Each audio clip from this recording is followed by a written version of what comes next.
NASCAR Cup Series qualifying is officially concluded from Sonoma Raceway, and Gisbergen has won his third Cup pole of 2025. What's going on, guys? It's Daniel, and welcome back to our video. As I just said a second ago, Gisbergen has won his third Cup Series pole of the 2025 season, and is also his fifth pole across the board in all three series. Of course, he's won 2 poles in the NASCAR Xfinity Series, one at Chicago Street Course, and also one at Sonoma. And now, of course, he's got his third Cup pole 2025, won the pole in Mexico City, won the pole last week at Chicago, and now he looks to go 3 in a row on road courses this time around. The 88 car, what's so crazy is Gisbergen said this after his qualifying session, or after his practice session. He said his car was not that good. He was still the third fastest car in practice, and the fact that he said his car was not that good, and he still won the pole for this race by over 0.2 of a second, or almost a quarter of a second, is absolutely phenomenal. This also is the first time a Red Bull car has won a pole for a NASCAR Cup Series race since Casey Kane did it back in 2011, I think at like Las Vegas or something like that,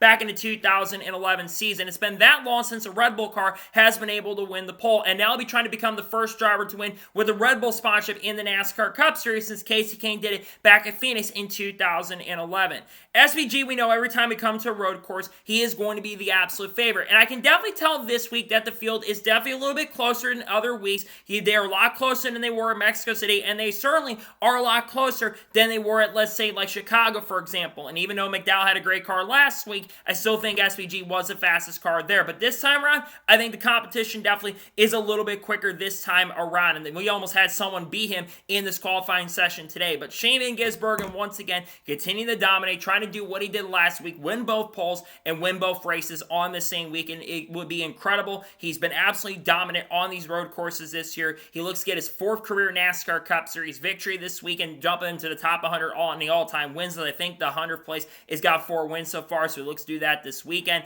I think he's going to be the guy to beat tomorrow. He's going to have some good competition, but he's absolutely the man to beat going into the race tomorrow. He'll be strong. He'll be very, very fast, and I think this 88 team, even though they may not have the fastest car, especially in the long run, even though their 10-lap speed, even though he said his car wasn't great, his 10-lap speed was faster than anybody else's. It was funny enough, his teammate Ross Chastain was second in the 10-lap average. But nonetheless, another pole for Gisbergen. Congratulations to him on winning another pole in the NASCAR Cup Series. An absolute dominant run by SVG in qualifying. So now we're going ahead and take a look at the top qualifiers and talk about the drivers to expect to be contenders. Gisbergen won the pole. Chase Briscoe qualified second. He got very close originally to beating Gisbergen and getting, I believe, what would be his 4th or 5th pole of the season. Chase Briscoe has been really good in qualifying this year. His numbers at road courses have actually been pretty good too. The 19 car almost won this race last year, Martin Truex Jr., so good job for Briscoe. He'll be starting in second. William Byron qualified 3rd. I didn't think the lap was going to hold up because I thought Group 1 was all going to be near the bottom of the charts, but William Byron had a really big heater in qualifying, just not enough to be Gisbergen at the end of the day. He was a half a second faster than him. 3rd place, pretty impressive for Byron, though he looks to turn the season around. He'll start in 3rd. Ross Chastain qualified 4th. Trackhouse cars do have some pretty good speed this weekend, I will say. Ross Chastain showing some pretty good speed. He'll start inside the top 5. Good job for Ross Chastain to start in 4th. AJ Allmendinger qualified 5th. He was the fastest car in practice earlier today. His long run speed also was pretty solid, all things considered. I think Allmendinger will be one to watch out for in the race tomorrow. He'll be starting inside the top 5. Good job for AJ and the nice looking paint scheme. Ty Gibbs qualified 6th. Continues to impress me on a week-by-week basis. Shows some really, really good speed in practice, while second fastest overall in practice, starting in 6th. Good job for Ty Gibbs. Ryan Blaney qualified 7th. Decent speed for Blaney. They've qualified decently this year on the road courses this year. That 12 team has, so solid job there. Tyler Reddick qualified 8th. Reddick's got not as good a speed as he had like in Chicago, for example, but he certainly does have some pretty good pace. He's definitely got top 10 speed, but not race-winning pace currently at the moment, but he'll be starting in 8th. Solid qualifying lap for Reddick. Alex Bowman qualified 9th. Pretty good job for Alex Bowman there in 9th place to qualify inside the top 10. And Christopher Bell qualified in 10th place. Bell's a pretty good road racer. Not had the best numbers at Sonoma, I will say, but good job for Bell in 10th. Kyle Larson qualified 11th. I think Larson has a better car than where he qualified. They've been a little off the last month or so, I should say, but I do think this team will get it turned around. There's some things they're kind of working on at the moment, and if there's a track they can definitely turn around, it's this week at Sonoma. Larson has a little bit to work to do in the race, but I think he started this far back last year and still went on to win the race, so don't count Kyle Larson out. He'll start in 11th. Zane Smith qualified 12th. Solid qualifying speed for Zane Smith inside the top 15. Chase Elliott qualified 13th. A little bit off in qualifying. They were okay in practice, but they're a little bit off.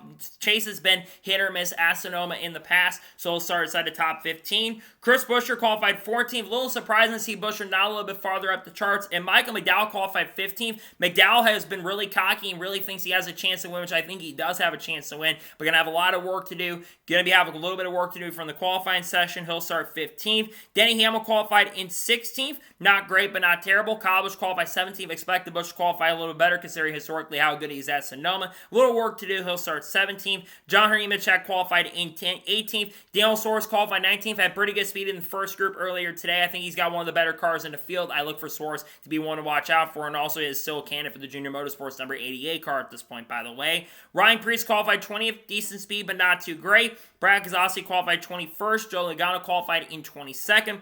Carson Osbar qualified 23rd, has spun out at one point during the qualifying, during the practice session earlier today. A little bit of work to do in the race. He'll start mid-pack, and Austin Cindric qualified 24th. I remember when Cindric was going to move up to the NASCAR Cup Series. I thought he'd be a factor at these types of tracks. He really has not been a factor at these types of tracks overall. Josh Berry qualified 25th. Ty Dillon qualified 26th. Cole Custer qualified 27th. Riley Herbst qualified 28th. Justin Haley qualified in 29th position. Bubba Wallace qualified 30th. Got to be honest, a little disappointed because Bubba, in my opinion, is a much better road course racer than the numbers showed in practice. He did not have a lot of good speed in practice, and his qualifying numbers for this week aren't that great. It's surprising because I think he ran pretty well last year in this race too, so a little surprised to see Bubba Wallace that far down in the charts. Got a little bit work to do in the race. He'll start in 30th.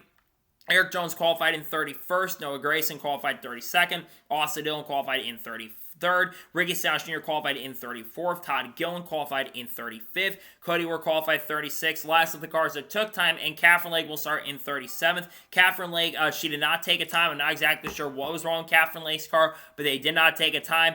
Unlike last week where she had to make her way into the field, she doesn't have to worry about that, so she'll be starting in last position in the race.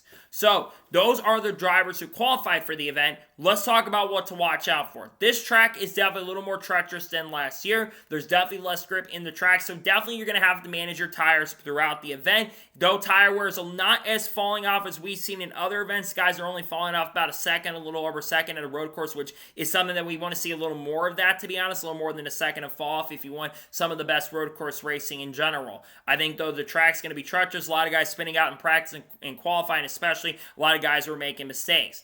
I think the favorites going to this event are Shane Van Gisbergen. I think Ross Chastain's one to watch out for. I think Suarez actually could be a threat. Ty Gibbs, I think, is going to be good. I'll throw Larson as a sleeper. Larson, though, hasn't had the consistent pace and speed, but I think Larson's going to be good. I think Byron has some pretty good speed. I think he'll have a good chance and opportunity to be competitive. And I think there's some other guys that will be factors and serious contenders throughout the race, like a Tyler Reddick as well, who I think will get up there by the end of the day. But I think you got to watch out for Shane Van Gisbergen. I think he's the odds-on favorite to pick up the win and the victory in the race tomorrow afternoon.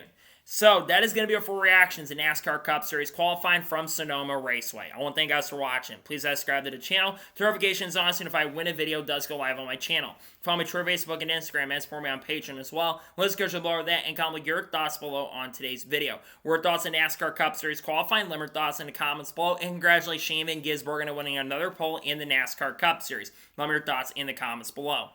In a couple hours from now, you're going to see reactions to the NASCAR Xfinity Series race from Sonoma Raceway. Tomorrow on the channel, we're going to have the starting lineup video for the Toyota Save Mart 350. We're also going to have the Cup Series race review as well. Then on Monday, we're probably going to have a NASCAR news video dropping on the channel. We have some Jail Jr. kind of talk a little bit more about maybe Suarez joining his team next year potentially. Also talk about the Junior Motorsports announcement that just wasn't really big announcing. We had an update on the lawsuit as well, with 2011 and Front Row Motorsports filing a motion for another preliminary injunction once again. And we'll talk about other people like Haley Deegan, Shane Van Gisbergen, Cards, Kurt Busch, Kyle Busch, Bubba Wallace, Ross Chastain, Connor Zillis, Junior Motorsports, Red Bull, Sheldon Creed, Sam Mayer, Cleese Farm, Dodge Ram, Matt Kenseth, Tony Stewart, you name it. We'll talk about all this kind of stuff on the channel in the coming days and weeks. So anyways, like I said, I want to thank you guys for watching today's episode. I'll see you guys next time for more great, awesome NASCAR content, other motorsports content on the channel like this. Take care, everybody.